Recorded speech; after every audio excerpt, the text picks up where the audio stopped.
సుమన్ టీవీలో మీ business promotions కోసం ఈ కింది నెంబర్ను సంప్రదించగలరు.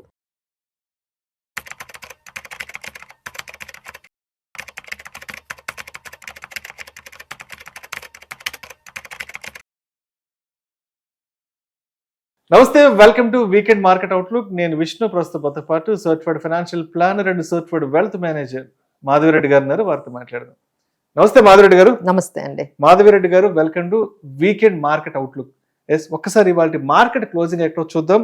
6th ఫిబ్రవరి ఫ్రైడే వీకెండ్. ఇవాళ సెన్సెక్స్ విషయానికి వస్తే 266 పాయింట్ల లాభంతో 83,580 వద్ద క్లోజ్ అయింది. నిఫ్టీ విషయానికి వస్తే 50 పాయింట్ల లాభంతో 25,693 వద్ద క్లోజ్ అయింది. ఎస్, బ్యాంక్ నిఫ్టీ విషయానికి వస్తే 56 పాయింట్ల లాభంతో 60,120 వద్ద క్లోజ్ అయింది. సో మొత్తానికి 6th ఫిబ్రవరి ఫ్రైడే నాడు మార్కెట్లు అయితే మాత్రం పాజిటివ్ గానే క్లోజ్ అయ్యాయి. అండ్ చెప్పాలంటే ఇవాళ మార్కెట్ ఆల్మోస్ట్ ఒక 650 పాయింట్స్ డే లో వెళ్ళడం కూడా జరిగింది. చాలా వాలటైల్ గా ఉండింది. బట్ సాయంత్రం అంటే మార్కెట్ ఇంకా లాస్ట్ 1 అవర్ వచ్చింది. సో మాధవిరెడ్డి గారు, ఎటువంటి రీజన్స్ ఉన్నాయి ఇవాళ వీకెండ్ మార్కెట్లు కాస్త పాజిటివ్ ర్యాలీలోనే ముందుకు రావడం జరిగింది? సో మనం ఈ ఒక్క రోజు కాకుండా మనం జస్ట్ ఈ వీక్ అంతా కూడా ఇన్వెస్టర్స్ అందరికి రోలర్ కోస్ట్ ఒకటైతే జరిగిందండి. సో కంప్లీట్ గా అంటే ఈసారి సండే కూడా మనకి లాస్ట్ సండే కూడా బడ్జెట్ తో స్టార్ట్ అయిందండి. ఇక బడ్జెట్ తో మనకి ఎప్పుడైతే ఎస్టిటి వచ్చిందో, సో దాన్ని మార్కెట్స్ నెగిటివ్ గా తీసుకోవడము, అది ఆల్మోస్ట్ 2 days కంప్లీట్ నెగిటివ్. అంటే మనకి సండే నెగిటివ్ గా అయింది, మండే కూడా నెగిటివ్ గా అయింది బికాస్ ఆఫ్ బడ్జెట్ ఎస్టిటి హైక్. ఆ తర్వాత మనకి నైట్ ఒక్కసారిగా యుఎస్ ఇండియా ట్రేడ్ డీల్ అనేది అఫీషియల్ కన్ఫర్మేషన్ డైరెక్ట్ గా పిఎం మోడీ గారు ఎప్పుడైతే ట్వీట్ చేసేసారో, ఇంకా అఫీషియల్ గా అది చాలా అంటే ఎఫ్ఐఐస్ సడన్ గా బయర్స్ అయిపోయారు. ఎప్పటి నుంచో సెల్లర్స్ గా ఉండే వాళ్ళందరూ కూడా turned buyers. They have taken very positive. Markets కూడా 1300 అండి, అంటే 24,800 ఎక్కడ 26,300. ఒక రకంగా అసలు పాజిటివిటీ అనేది మార్కెట్ లో చూశారు. చూసిన తర్వాత ఇక బానే ఉంది. నౌ అసలు స్ట్రాంగ్ బడ్జెట్. ఒకవైపు మనకి EU ట్రేడ్ డీల్ అయింది రీసెంట్ గా, అలానే మనకి US తో ట్రేడ్ డీల్ అయింది. అసలు మనకి మార్కెట్స్ కి అసలు తిరుగులేదు. సో ఆల్మోస్ట్ అంటే 26,300 టచ్ అవ్వడం అంటే it is almost all time హైని టచ్ అయింది. So markets is going to be rocking in 2026 అనుకున్నాం అండి. అనుకున్న నెక్స్ట్ డేనే ఆంథ్రోపిక్ ఏఏ టూల్ ఒక్కసారి అసలు అది కూడా నైటేనండి యుఎస్ మార్కెట్స్ లో. ఆ ఆనందం కొన్ని రోజులు అంటే 2 రోజులేనండి. అంటే యుఎస్ ట్రేడ్ డీల్ గురించి మనం 1 year గురించి రోజు డిస్కషన్, ఇంకా ఎందుకు అవ్వట్లేదు, ఇంకా కంప్లీట్ అవ్వట్లేదు, అది కంప్లీట్ అయితే బాగుండు, ఏదైనా వస్తే. కానీ బాగా వచ్చిందండి. అంటే 18% ఈస్ వెరీ కాంపిటేటివ్. మనం అందరం ఏమనుకున్నామంటే 20%, 25% అక్కడికైనా వస్తే positive my take good, but they have made it to 18%, which is very competitive. Asia మనకి ఏషియన్ కంట్రీస్ తో మనం కంపేర్ చేసుకుంటే we have taken very good. వాళ్ళందరూ 19, 20, 30% లో ఉంటే మనకి 18% వచ్చింది. అసలు వెరీ కాంపిటేటివ్. మన వాళ్ళు అసలు బాగా టేస్ట్ చేస్తున్నట్టు ఇమ్మీడియట్ గా ఆంథ్రోపిక్ ఏఏ టూల్ క్లాడ్ అనేది ప్లగ్ఇన్స్ మేము ఒక 11 ప్లగ్ఇన్స్ తీసుకొచ్చాము.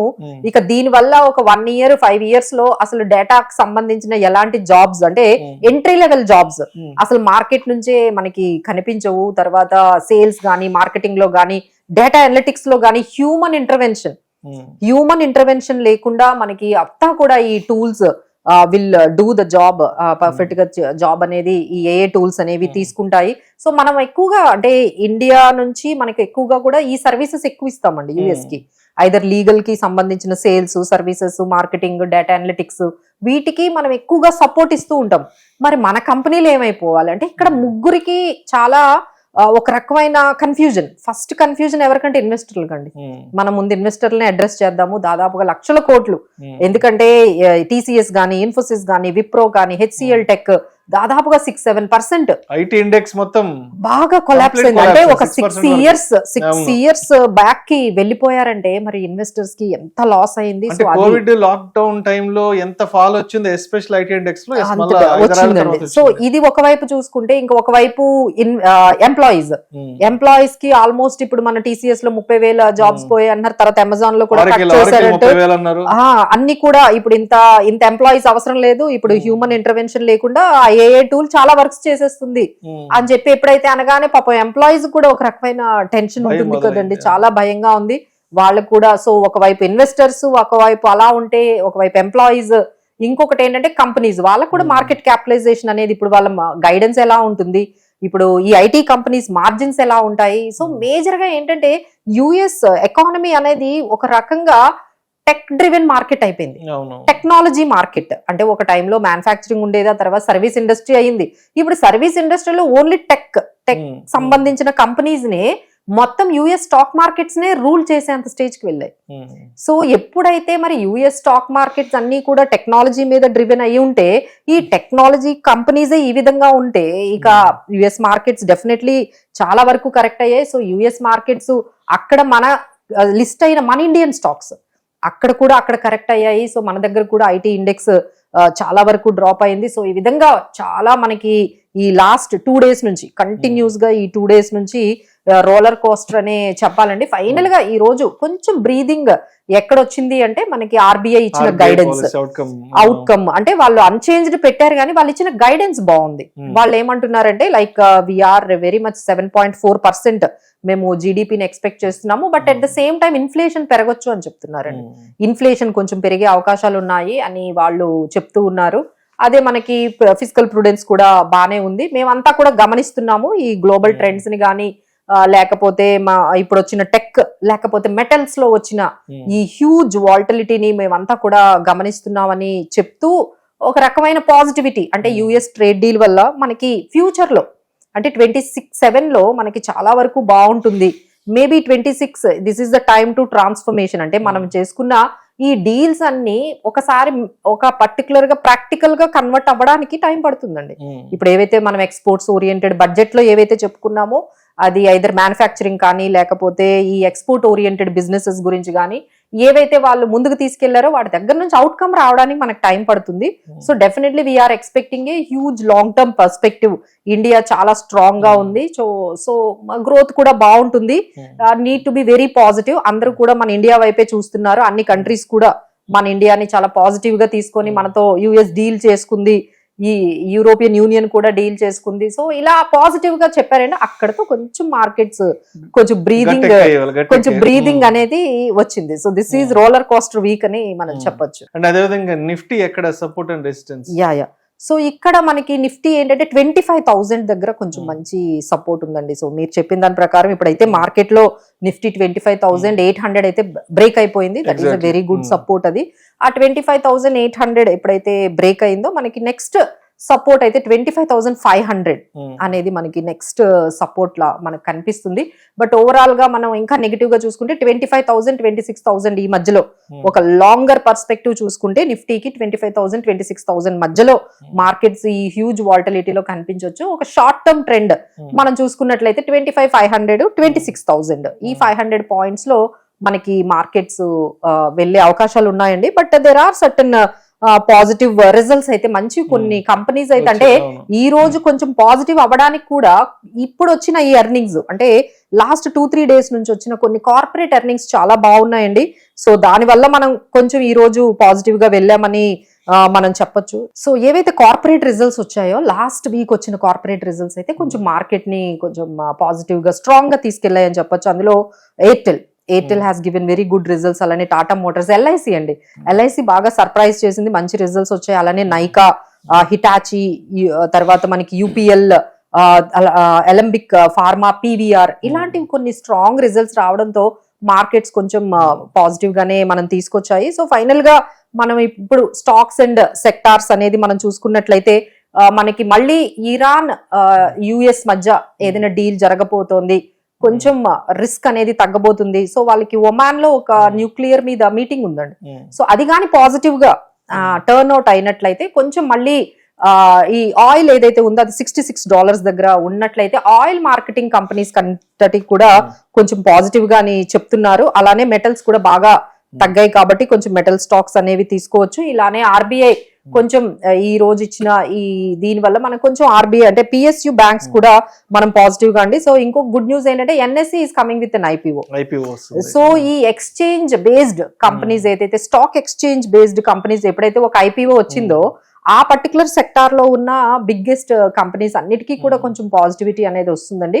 సో ఇలా స్టాక్ ఎక్స్చేంజ్ కంపెనీస్ కానీ, ఆయిల్ మార్కెటింగ్ కంపెనీస్ కానీ, మెటల్స్ కానీ, ఆర్ఎల్స్, సమ్ పిఎస్యు బ్యాంక్స్ ని మనం కొంచెం ఎక్స్పోర్ట్ ఓరియంటెడ్ కంపెనీస్ ని కూడా కొంచెం రాడార్ లో పెట్టుకోవచ్చు.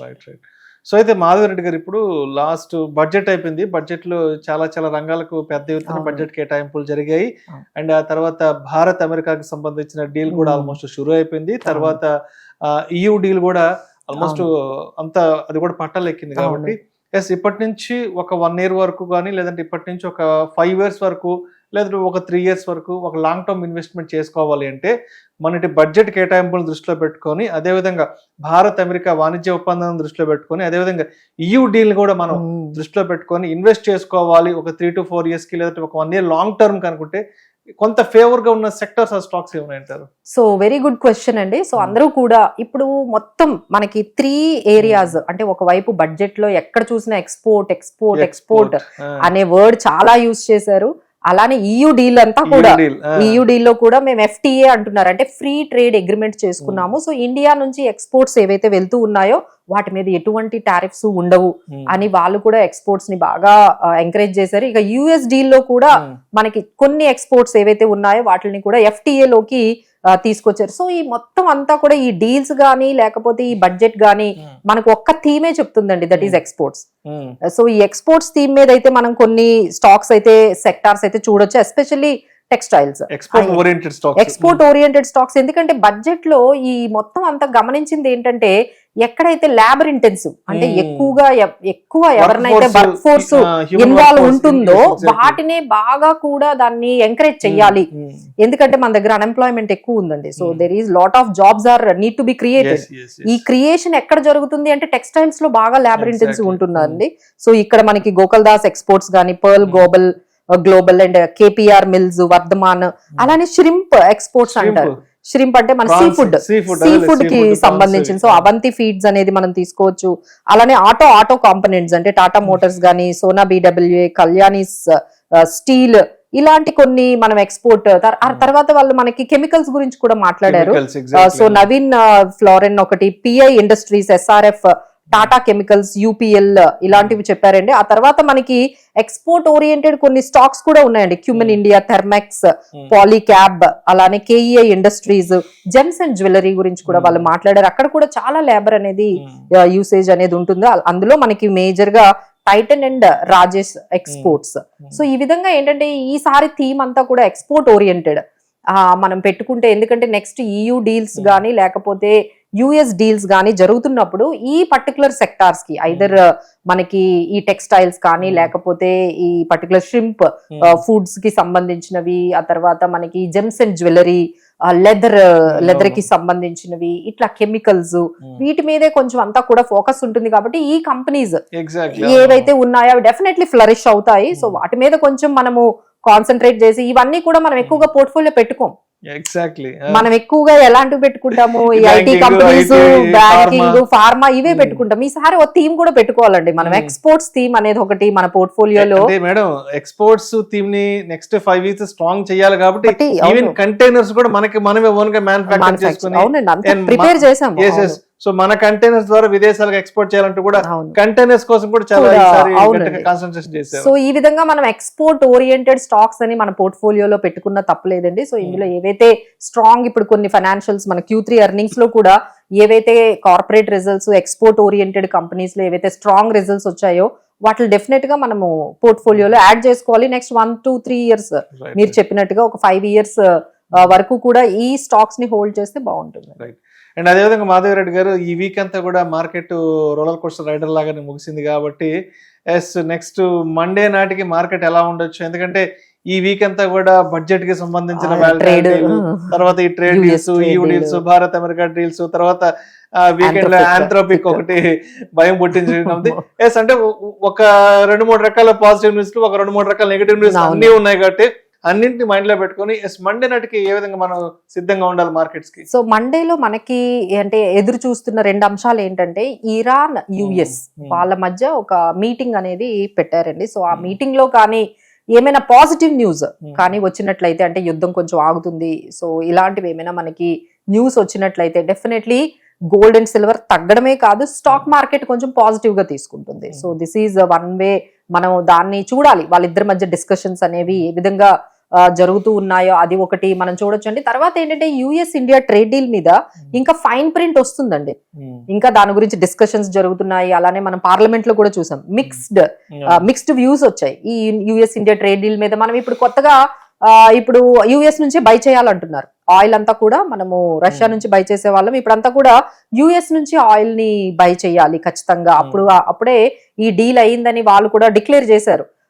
అంటే ఇండియా వాళ్ళు రష్యా నుంచి ఆయిల్ బై చేయరు, ఇక యుఎస్ నుంచే బై చేయాలి అంటున్నారు. సో వాళ్ళు మనకి రష్యా వాళ్ళు ఇచ్చినంత డిస్కౌంట్ ఉండకపోవచ్చు, అలానే రష్యాతో మనము పెట్టుకునేటప్పుడు మనం ఈ ఇండియన్ రూపీస్ లో బై చేసేవాళ్ళం.